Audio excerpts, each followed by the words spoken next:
What's going on, everybody? Barnyard here. Another beautiful day in Honeyland. Today's going to be the first installment of me doing a set of breeds and notating the stats, how they look, and just having video documentation and notation of what I'm breeding here. We can try and figure out if there's any rhyme or reason to these breeding stats, and just go over the gotcha for everybody. So first things first, whenever you log into Honeyland, claim all, send all. Gotta get those zubs. So. As you can see, I kind of let my rewards build up a little bit there, my claims and my hunts, and 2,400 out of that, 2,200s of those are harvest. So we got a little bit of HXD coming our way, even though we're only set at the 85K mark. So shout out to Zelix for the race to 100K. So without further ado, we'll go to the B Lab. I think how we'll end up doing this series is it'll probably be at least once a week, probably maybe twice a week, or however it lines up, right? Because you have the 4-day breed cooldown from the queens. But I'll go through. I'll have all my currently available queens, my 4 Genesis queens, and then however many Gen 1 monster queens I have ready set. And I'll probably start recycling out these older ones if I can get some sales, and recycling into kind of the strategy I went over in my last guide. So the goal is to always have at least 10 queens up for a breed at one time, if not 12. I think today we'll be going through 11 breeds. So how we'll end up doing this is I'll go with my 4 Genesis queens first. I'll make sure I notate down the B numbers. We can kind of look at stats as it happens. And I will end up populating a spreadsheet with all these Bs. Probably not right this second, but tonight or tomorrow, a couple days after this video airs. So we'll go ahead and do that first. The only thing that's really important here, I need to make sure I do, is this is my main hive queen. She's my curious. I need to make sure I use a mood stabilizer. So there's knock on wood, but there's a chance that one day I might not, and then you guys can all laugh at me as I have to spend a bunch of queen upgrades to get her back to my mood. So hopefully we never run into that scenario. But also, it was pointed out that I ended up using a Gen 2B at one point in my last breed videos, and created a Gen 3B, which was misclick. I think I don't even know why the hell I did it. It was an accident. But first breed will go right here. For the purpose of this, we're going to cycle through, kind of like I touched about in that guide. We're going to be going through all these Gen 1Bs, and we'll be making sure that we're going to the 0 breeds, and then recycling to the 1 breeds after that.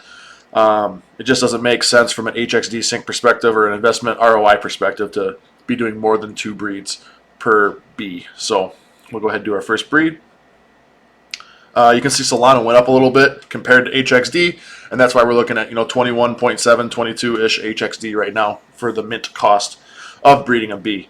Hopefully in the near future, we'll see a world where HXD starts to eclipse Sol in price. That ratio is more in our favor, and you'll be looking at less HXD costs, but it'll just be worth more. So, man, you guys get to see my how this works. There we go, for the transaction. All right, first B breed of the session.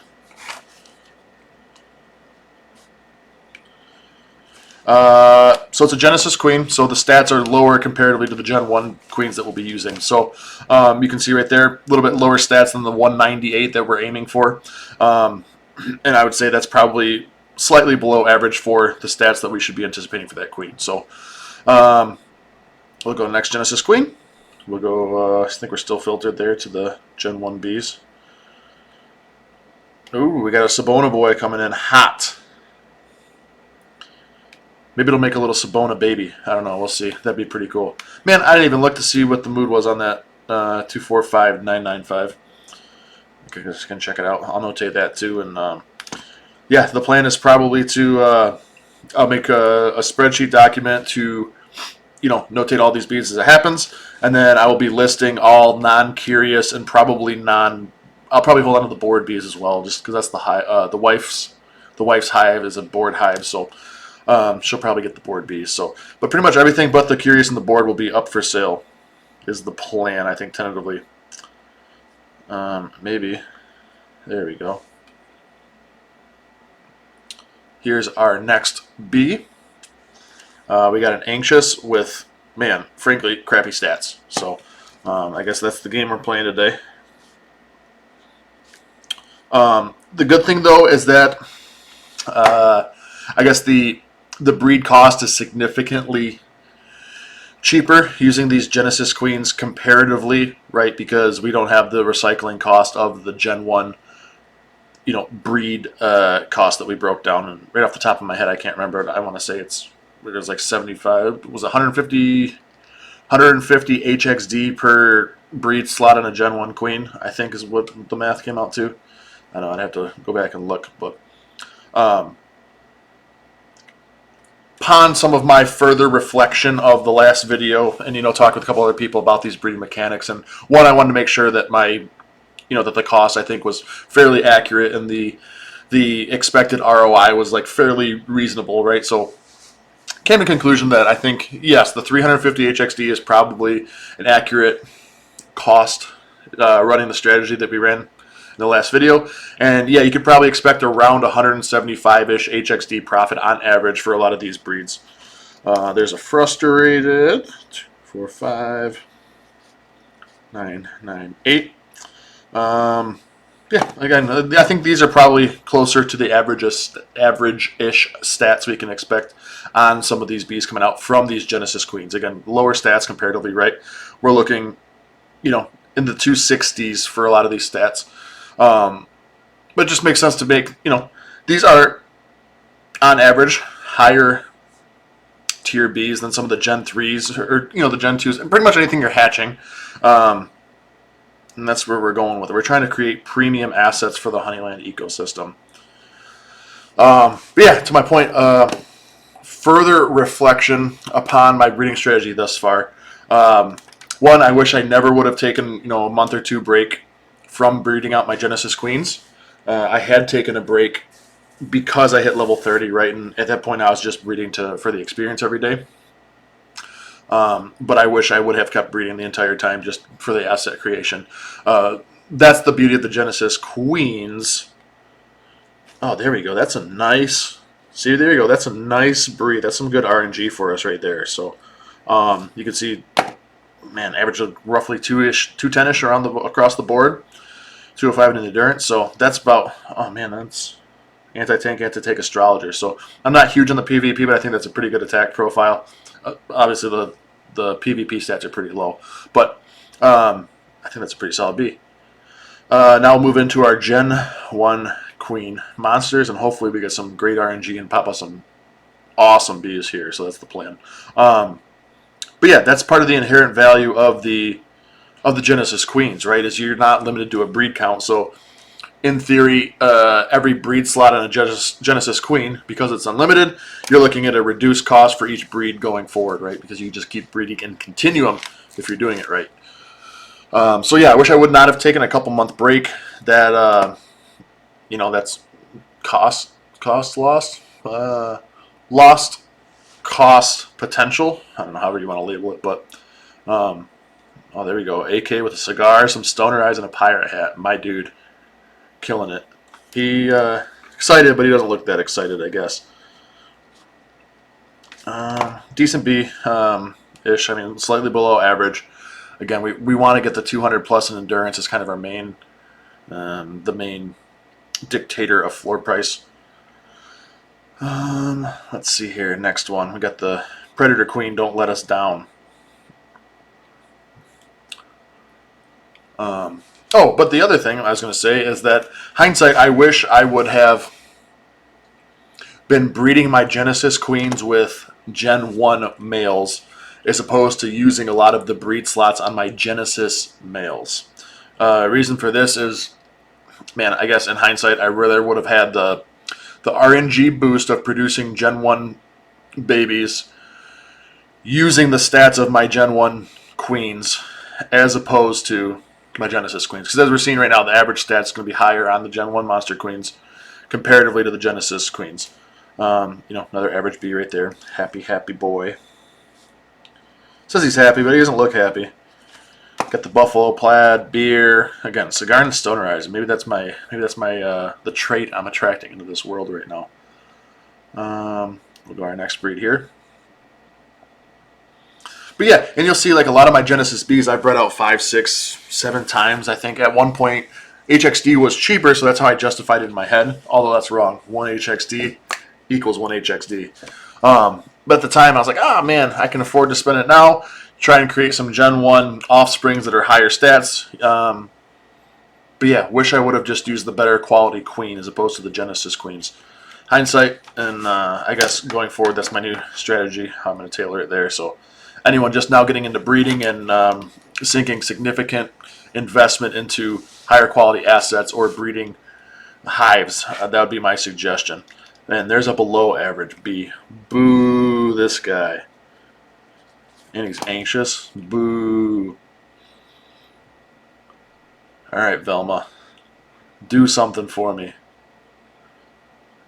Do something for me, Vilma. Let's get some good RNG. Let's get a good gotcha right here. Let's get 250 across the board. RNGesus, where are you? And then, yeah, I mean, I don't know. Like I said, I think this could be a nice little series. We can, maybe we can find a bug in the code. We can bring analytical data over to Corey and Justin and say, hey man, we need better bees. We're getting shafted here. Oh, there we go. That's a big boy right there. All right, I take it back, Corey. I take it back, Justin. The RNG's good. We're fine. 3 points short of the 2 of the Zone 7, which is the huge. That's the big boost. I'd have to take a look at the marketplace, and I don't know. I feel a little shady. Not even shady doing it, but I feel like it's misleading as a seller. That might even be the best word. I feel like you're arguably taking advantage of the buyers that are ignorant to the mechanics of the game. And this is probably something that happens a lot, I would imagine, where someone that would hatch this bee, they would immediately go an endurance upgrade or two to bring it to the 230 Zone 7. And then, in theory, you're devaluing the bee at that point, right? Because you're using 2 of the level slots for it. Semi-misleading comparatively to a bee that is bred with a 230 plus endurance right off the rip. But I don't know, just something to keep in mind if you are in the open market looking for bees and you are looking for a premium asset. Always make sure you're checking the level of the bees that you're purchasing. Just a good habit to get into. Because again, in theory, it should affect the value of the bee, right? Because you're limiting yourself to some of the potential of the bee. But it could also be good. Right, because if you don't have the shards yourself to upgrade, you're paying for the upgrades as well. So, I don't know, maybe I'm off basis here because you're paying for an additional asset on top, but I don't know. I tend to be a min-maxer usually in a lot of these games. Maybe not so much this aspect of HoneyLand, just because you're talking a hive of 240 bees. Definitely from a PvP standpoint, though. I mean, I'm only using mythic upgrades for attack, defense, and health. Oh, this bee looks like a sweet hipster. I like it. Not as much as I like his aesthetic, way more than his stats. Man, below average. Boo this bee. All right, I take it back. Corey, Justin, we need higher stats. Oh, and I also will say, also upon additional further reflection, and I'm sure I'll have all kinds of thoughts every week or every time I do one of these mass breedings, is just reflecting the mechanics and stuff like that. But there's the chance of the chase bees going forward, which if you hit a chase bee, I think I purchased one from the last month's bee. I paid 1.8 soul for a very low stat, and it wasn't a mood match, but I just wanted to make sure I had a chase bee. Again, I don't know if I got that for a steal or if I overpaid for it or what, but I would imagine that the chase bees add additional value that you can calculate. There we go. That's a pretty solid bee. Great capacity, great recovery, great endurance. Wish the agility was a little bit higher, but I mean that's another very solid bee. So knock on wood, but so far we've had 2 very good bees. The rest have been pretty average and no stinkers. So let's cross our fingers here for this last breed of the night. No whammy, no whammy. We want a big ol' stat bee. No stinker, no stinker. Big stats. But yeah, the chase bees, super cool looking, great art. Every month switching to a different chase bee. So presumably those chase bees are going to have higher intrinsic value. Something you could calculate into your I guess the the curvature of value for breeds. So maybe one day we can calculate a cost. Oh, there you go, the Cyclops eyes. Calculate the cost of those, and maybe even, man, there we go. That's a pretty damn good bee. Excuse my language, but I'd call that a monster bee. I'd have to look at the floor. Just off the top of my head, this is something I think I'd probably list for at 11 or 1200 HXD. I might be a little high on that. Maybe I'll do another video of going through the marketplace, going through Magic Eden, and trying to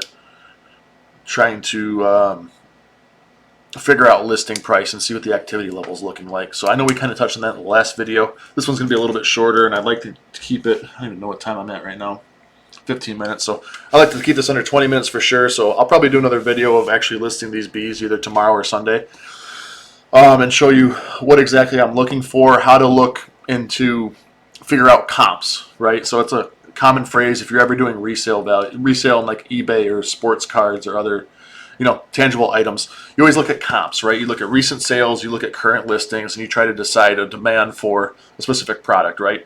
An example being, like, if you're into football, Patrick Mahomes is a very liquid player, comparatively to, I don't know, Kyle Rudolph. Third string tight end at this point, I think, on the Raiders, maybe. I don't know. I might even be off. He used to be a Viking anyway. But the point being is that there are a lot more people out there looking for a Patrick Mahomes card. He's a lot more desirable as a player, right? Comparatively to Rudolph, who's a very niche player. Only people buying him are probably the team he's playing on, a team he's played on, or just random oddballs. But it's just like anything else. It's just the liquidity of the market kind of dictates price, in addition to the rarity, the potential upside, stuff like that. So, it ends up being a mix of recent sales, current listings, and demand of a specific, in this case could be mood, types of bee, right? I would argue that PvP super stat bees probably less demand at this point in time than, giant agility, giant endurance bees, right? So I'll break all that down. I'll get these bees listed, and I'll hear from you guys soon. So have a good night.